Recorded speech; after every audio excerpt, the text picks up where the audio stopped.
जब ताज वाला राजकुमार एक गरीब औरत के आंसुओं से मिला तो उसका नसीब बदल गया। ये कहानी है अहंकार के टूटने और इंसानियत के जीतने की। रात के अंधेरे में महल के बाहर बिजली चमकी। राजकुमार अयान घुटनों के बल बैठा था, हाथ में टूटा हुआ ताज और आंखों में पछतावा। मैंने क्या खोया? सिर्फ ताज नहीं, अपना इंसान होना भी। उसके सामने वही गरीब औरत खड़ी थी, चुप, लेकिन उसकी आंखों में सब कुछ लिखा था। मगर ये सब कैसे हुआ? चलिए कहानी शुरू करते हैं।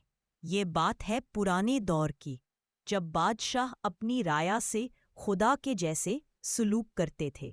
एक शानदार सल्तनत थी, सोना नदर। उसके बादशाह का बेटा था राजकुमार अयान। सूरत से हसीन, ताकत में बेमिसाल, मगर दिल में गुरूर का समुंदा। उसका यकीन था पैसे से सब मिलता है, दुआओं से नहीं।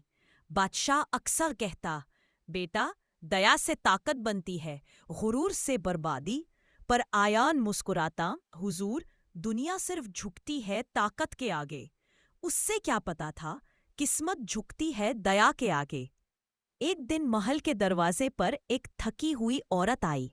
हाथ में उसके एक छोटी सी बच्ची थी जो बुखार से जल रही थी।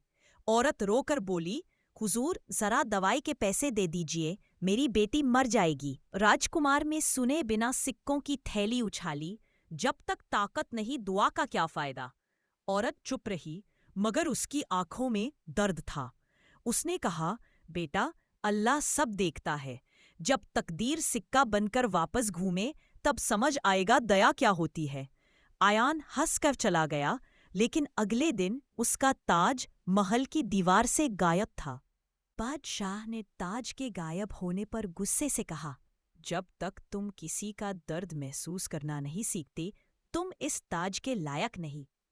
राजकुमार ने कसम खाई, मैं ताज वापस लाऊंगा, चाहे जहन्नुम से गुजरना पड़े। तब एक बुजुर्ग फकीर आया। उसने कहा, बेटा, 3 कष्ट मिलेंगे। हर कष्ट तेरी रूह को तोड़ने की कोशिश करेगा, और याद रखना, दया के बगैर जीत भी हार है। राजकुमार ने सिर झुका दिया और सफर शुरू हुआ।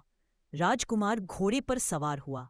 गहरे जंगल में रात के अंधेरे में पहले इम्तिहान का वक्त था। एक शेर एक जवान गद्दी पर चढ़ा हुआ था। लोग तमाशा देख रहे थे। राजकुमार ने तलवार खींचकर शेर से लड़ाई की। शेर की दहाड़, तलवार की चिंगारी, और लोगों का सांस थाम गया। उसने शेर को मार दिया। लोग तालियां बजाने लगे, मगर एक बच्चा बोला, शेर भूखा था, इंसान उसका शिकार ले गया था। राजकुमार रुक गया, दिल में चुभन हुई। मगर उसने कहा, मैंने इंसान बचाया, बस यही दया है। पर जंगल के पेड़ जैसे फुसाहत से बोले, नहीं, ये दया नहीं, अपना घमंड है। दूसरे दिन राजकुमार ने एक दरिया देखा जहां एक नाव डूब रही थी। उसने बिना सोचे समुंदर में छलांग लगाई। पानी ठंडा था, हवाएं तेज। उसने एक बूढ़ी औरत और उसके पोते को बचा लिया। औरत ने हाथ जोड़कर कहा, बेटा, तू नेक है, लेकिन याद रख, दया बिना नम्रता के अपने आप पर एहसान है। राजकुमार मुस्कुराकर चला गया, समझा नहीं।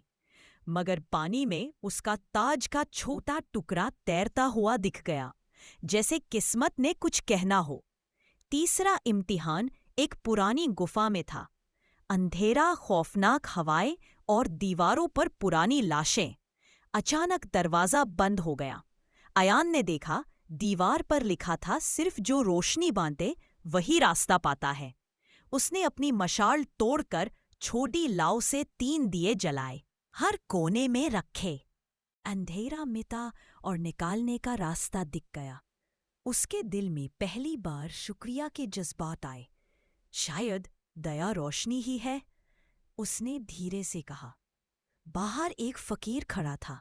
उसने कहा, तुमने इम्तिहान पार कर लिए, पर सबक अभी बाकी है। उसने आयान को एक छोटी सुर्खी प्याली दी। ये इंसानियत का इम्तिहान है।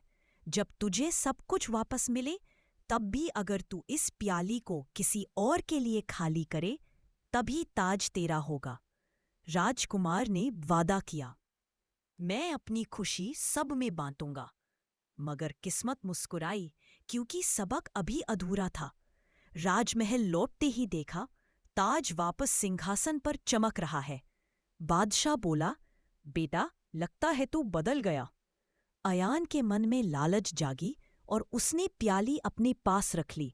सोचता हूं पहले मैं पी लूं, फिर सबको दूंगा। जैसे ही उसने प्याली उठाई, ताज छलकर धूल में गिर गया। हवा गरज उठी और बुजुर्ग की आवाज गूंज उठी, दया कभी अपने लिए नहीं होती। बेटा? राजकुमार ने दौड़ लगाई। ताज हवा में घूमकर महल के बाहर जा गिरा। वहीं वही गरीब औरत खड़ी थी जिसे उसने कभी रुलाया था। राजकुमार ने प्याली उसके सामने रखी और बोला, ये लो तुम्हारी बेटी के लिए। मैं समझा हूं दया खैरात नहीं, फर्ज है। प्याली चमकी, रोशनी फैली और ताज अपने आप राजकुमार के सर पर आ गया। लोगों ने देखा, महल रोशन हो गया, आसमान में बिजली चमकी, इंसान जीत गया गुरूर से। बादशाह ने सबके सामने कहा, आज से मेरा बेटा सिर्फ राजकुमार नहीं, इंसाफ का मिसाल है। राजकुमार ने हाथ जोड़कर कहा, अब्बा हुजूर, मैं सिर्फ एक शख्स नहीं, सबका खादिम हूं। वो औरत रोती हुई बोली, बेटा, आज तू सच में बादशाह बन गया। अयान ने महल के दरवाजे खोल दिए। हर गरीब के लिए रोटी, हर बीमार के लिए दवा और हर इंसान के लिए इज्जत। उसने फकीर का एक मंदिर बनवाया और लिखवाया, दया सबसे बड़ी ताकत है। महाल के दीपक फिर से चमकने लगे और राजकुमार के दिल में नूर भर गया। अहंकार सिर्फ ताकत को तोड़ता है, मगर दया ताकत को इंसानियत बना देती है। दोस्तों, अगर ये कहानी आपके दिल को छू गई हो तो इसे शेयर कीजिए, लाइक कीजिए और कहानियों के लिए चैनल जरूर सब्सक्राइब कीजिए।